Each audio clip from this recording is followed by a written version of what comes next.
saya Safarani NPM 24411159 kelas manajemen 24T. And today I'm going to present a topic that plays a very important role in human resource management, performance management. Definition of performance management.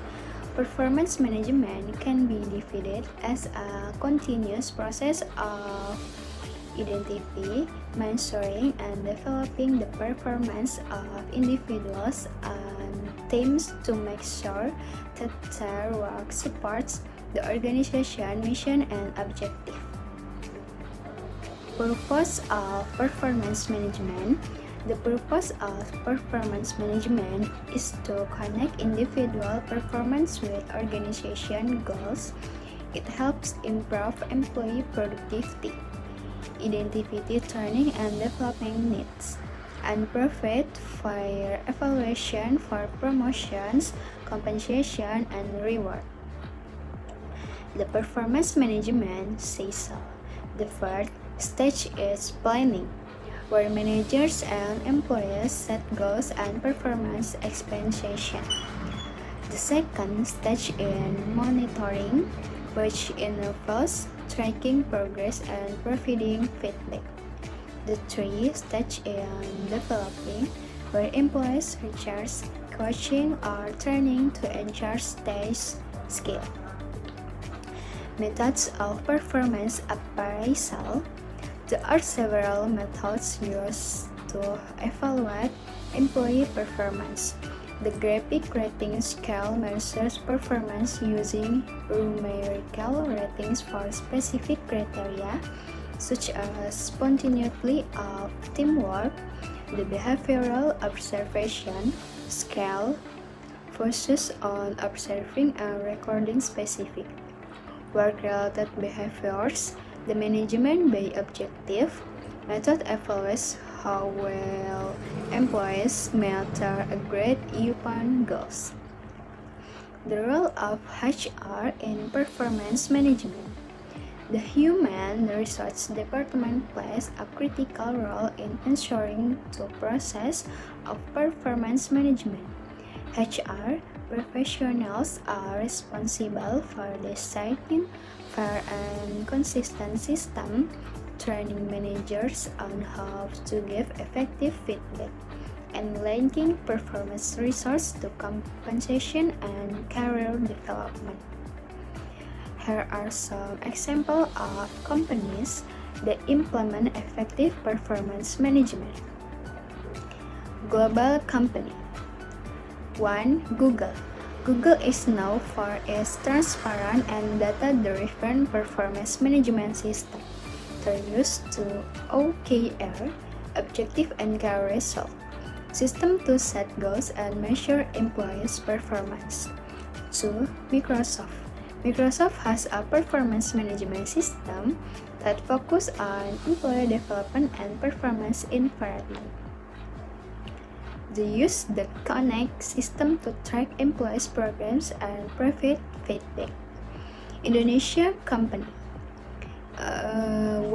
Tokopedia. Tokopedia has a performance management system that focuses on employee development and performance improvement. They use the Tokopedia performance management system to track employee progress and provide feedback.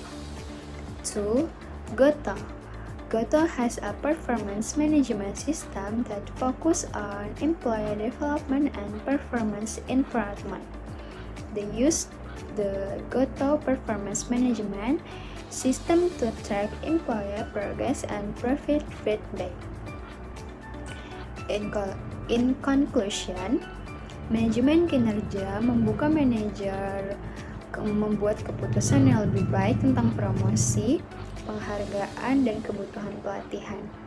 Manajemen kinerja juga memperkuat komunikasi antara karyawan dan supervisor, membangun kepercayaan, dan mengurangi kesalahpahaman.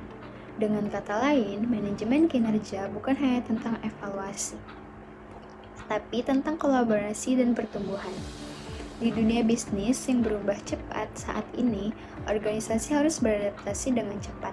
Sistem manajemen kinerja yang kuat memungkinkan mereka untuk tetap kompetitif dengan terus mengembangkan karyawan mereka dan menyelaraskan kinerja mereka dengan tantangan baru. Perusahaan seperti Google, Adobe, dan Unilever telah membuktikan bahwa umpan balik berkelanjutan, pembinaan, dan evaluasi yang adil mengarah pada inovasi yang lebih besar dan tim yang lebih kuat. Oleh karena itu, manajemen kinerja harus dilihat sebagai investasi pada orang, bukan hanya proses administratif.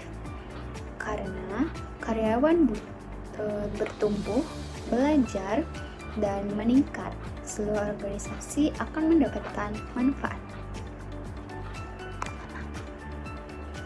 Ini adalah kemitraan antara pemimpin yang memandu dan karyawan yang berusaha melakukan yang terbaik. Ketika karyawan tumbuh, belajar, dan meningkat, seluruh organisasi akan mendapatkan manfaat. Ini adalah kemitraan antara pemimpin yang memandu dan karyawan yang berusaha melakukan yang terbaik.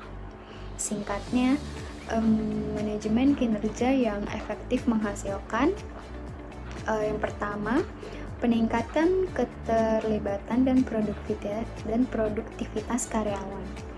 Yang kedua, keselarasan yang lebih kuat antara tujuan individu dan perusahaan. Yang ketiga, budaya pembelajaran, umpan baik, dan pengakuan.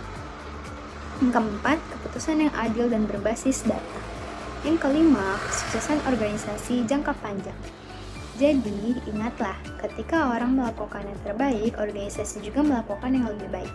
Manajemen kinerja bukanlah akhir dari suatu proses, melainkan perjalanan berkelanjutan dari pertumbuhan, komunikasi, dan kesuksesan bagi semua yang terlibat. That's all the presentation related to the material. Hopefully the material can give you experience. If there are any mistakes, I apologize. Thank you. Wassalamualaikum warahmatullahi wabarakatuh.